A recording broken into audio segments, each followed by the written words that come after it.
stories of Lord Vishnu. They were known as the Alvars. The first Alvar, Vishnu Chittar, lived in the South India in a place called Danvipuram. The name Vishnu Chittar means one who has Vishnu in his mind. He was a poet and sang many songs praising Lord Krishna. He was also called Periyalvar, meaning the first Alvar. Vishnu Chittar spent his life serving Lord Vishnu in a nearby temple. He had a beautiful garden outside his house.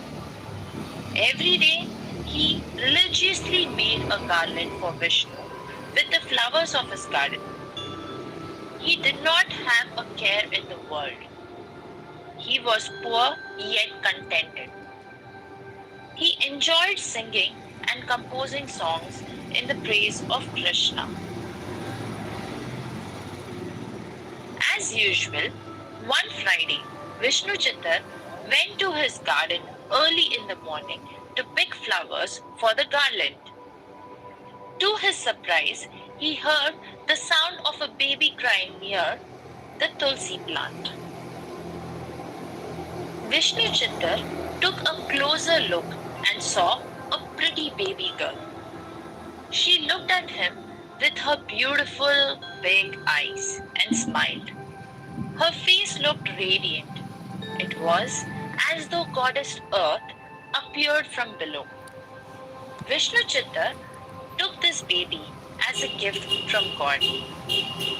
The baby had beautiful, lovely, long black hair, and hence Vishnu Chittar lovingly named her Kodai, which meant beautiful hair in the Tamil language.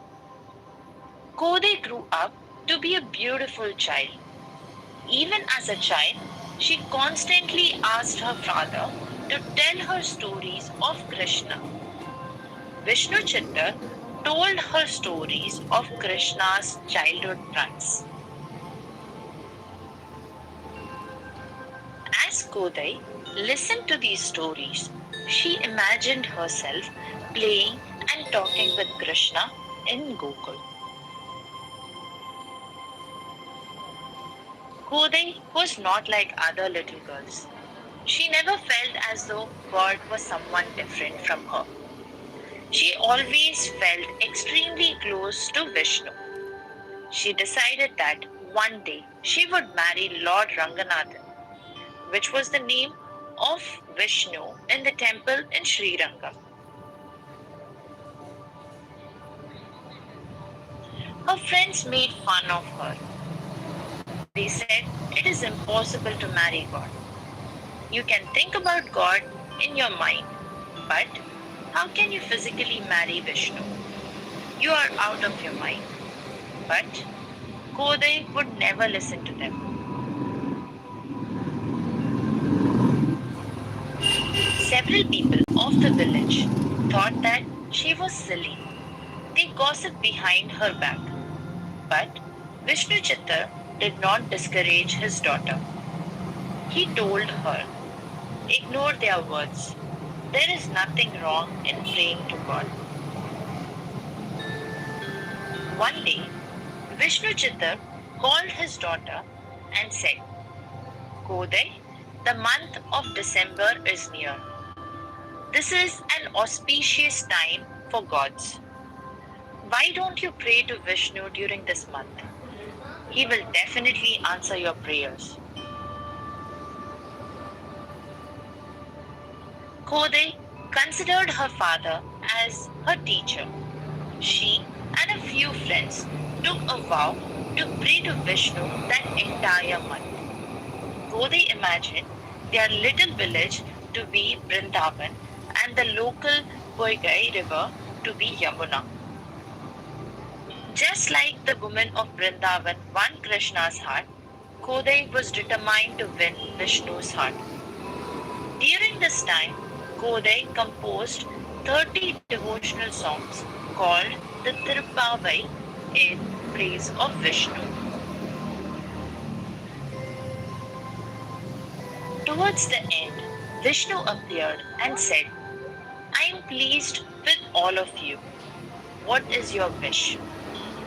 Did you want more wealth, long life, beauty, or anything else? Kodai replied, I do not wish for anything but to be with you always. It might be even creating desire, but please help me convert that desire to your love and devotion. Vishnu blessed Kodai and vanished. One morning, Kodai had a plan. She had seen several weddings where the bride and grooms exchanged garlands. Kodai secretly wore the garland that her father had made for the god. She thought that if that garland that she wore was offered to Lord Vishnu in the temple, she would be automatically married to the god. Vishnu Chittar, unaware of his daughter's act, took the garland and offered it to the priest at the temple. As the priest was about to place the garland on the idol of Vishnu, he noticed a strand of hair on the garland. He screamed at Vishnu Chittar, don't you know that it is wrong to wear something on oneself before offering it to the god? Get me a new one.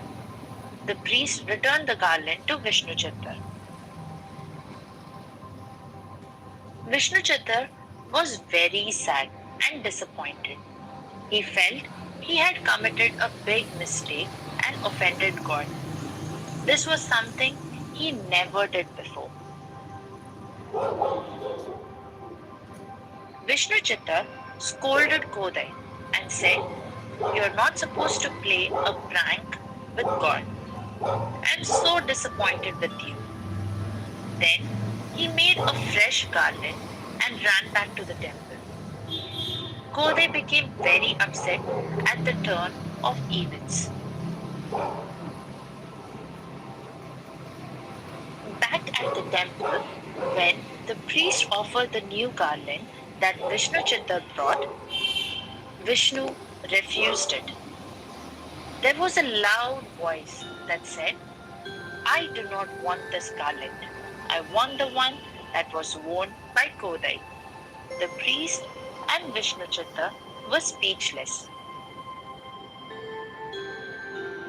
Back home, Vishnu Chittar apologized to Kodai and took her garland back to the temple. Everyone in the village started addressing Kodai as Andal, which meant the girl who won God's heart. Vishnu Chittar told his daughter, Kodai, you are so lucky that Vishnu asked for your garland specifically. I did not understand your devotion when I got angry with you. Kodai was happy again.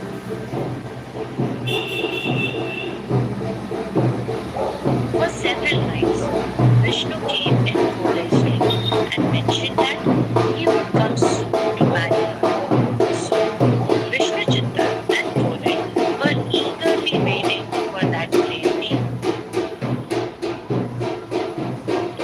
One day, Vishnu Chittar was sitting outside his cottage. There was a huge palanquin followed by several people and loud chants. A handsome stranger got off and approached Vishnu Chittar. The young man approached Vishnu Chittar and said, I have come here to ask you for your daughter's hand in marriage. Vishnu Chittar was surprised. He asked, who are you? Do I know you? The young man smiled and replied, you have been serving me every day, and yet you do not recognize me?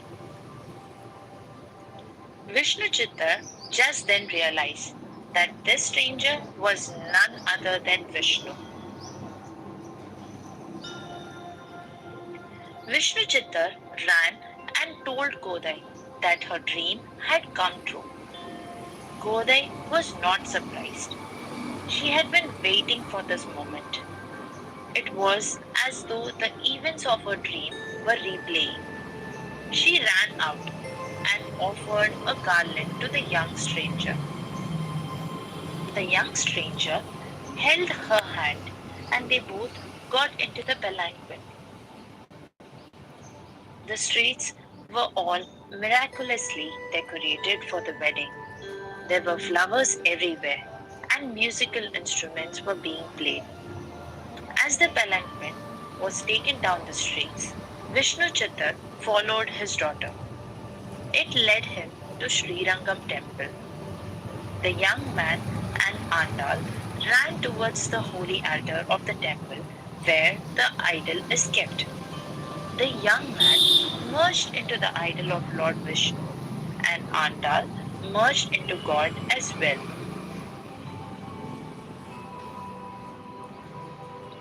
Seeing his daughter vanish into thin air, Vishnu Chitta cried in front of the Lord.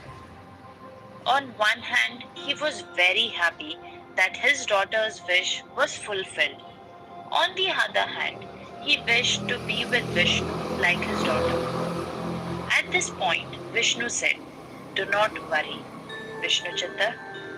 You need to build a temple for Andal and publicize her songs to the rest of the world.